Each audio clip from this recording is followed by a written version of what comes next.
কথায় আছে বাংলাদেশের মাটি সোনার চেয়েও খাঁটি।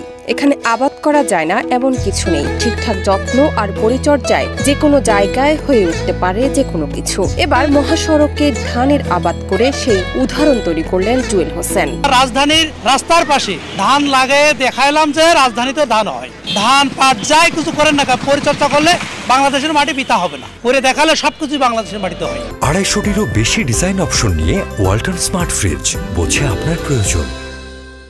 ঝিনাইদহ সদর উপজেলার হাজ গোপালপুর এর এই মহাসড়কের উপর দিয়ে প্রতিদিন চলে হাজারো গাড়ি। কোনো সংকেত না থাকার কারণে প্রায় ঘটে দুর্ঘটনাও। স্থানীয় ব্যবসায়ীরা এই দুর্ঘটনা কমানোর জন্য সমাধান বের করার চেষ্টা করে। বিকল্প উপায় হিসেবে জুয়েলের মাথায় আসে রাস্তার পাশে ধান আবাদের কথা। প্রচুর পরিমাণে অ্যাক্সিডেন্ট ঘটে। এই অ্যাক্সিডেন্টের কারণে অনেকেই ওই লাল ফ্ল্যাগ বাঁধে আপনার একটা খুঁটি পুঁতে দেয়, খুঁটি পুঁতে দেওয়ার পরে সেই খুঁটি পড়ে যায়, আবার অ্যাক্সিডেন্ট হয়। আমরা একটা গাড়ি ঠেলে তুলতে পারি না, গাড়ি আরেক গাড়িতে চেন কাপ্পা বাঁধে টানতে হয়, এত পরিমাণ অ্যাক্সিডেন্ট হয়। তখন ধান লাগায়। পরিকল্পনা অনুযায়ী জুয়েল ধানের বীজ রোপণ করে। এরপর থেকে নিজে নিজেই ধানগুলো রাস্তার পাশে বেড়ে ওঠে। এই ধানগুলো এখন রাস্তায় সংকেত হিসেবে কাজ করছে, ফলে কমে যাচ্ছে দুর্ঘটনার পরিমাণও। কিছু চারা এখানে ফেলে রাখছিল এবং তার থেকে ধানটা খুবই ভালো হয়েছে। বিভিন্ন ধরনের মিক্সড জাত এখানে আছে।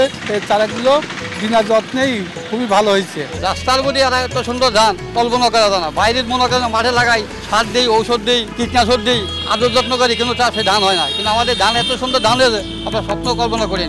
যেখানে ফসলি জমিতে সার কীটনাশক প্রয়োগ কিংবা যত্ন করেও অনেক সময় এত সুন্দর ধান আবাদ করা যায় না, সেখানে বিনা কীটনাশক কিংবা সার ছাড়াই বেড়ে ওঠে জুয়েলের আবাদ করা ধান। কৃষি প্রধান এই দেশে জুয়েল হোসেনের এমন অভিনব উপায়ে ধান চাষ দেখে উৎসাহিত হচ্ছেন অনেকেই। আগ্রহ প্রকাশ করছেন এইভাবে রাস্তার পাশে ধান চাষের। স্থানীয়দের ধারণা, এইভাবেই ধানের আবাদ করলে কমে যেতে পারে দুর্ঘটনার পরিমাণও। আর বিনা যত্নে রাস্তার কোলে ধান লাগাইয়ে বিশাল ধান হয়েছে, কোনো যত্ন না, কোনো কিছু না। এই ধান চাষের প্রতি আগ্রহী হচ্ছে এবং বলতেছে আমরা রোডের পাশে আগামীতে সবাই এরকম ধান চাষ করতে আগ্রহী। জান্নাত নিপু, দেশ রূপান্তর।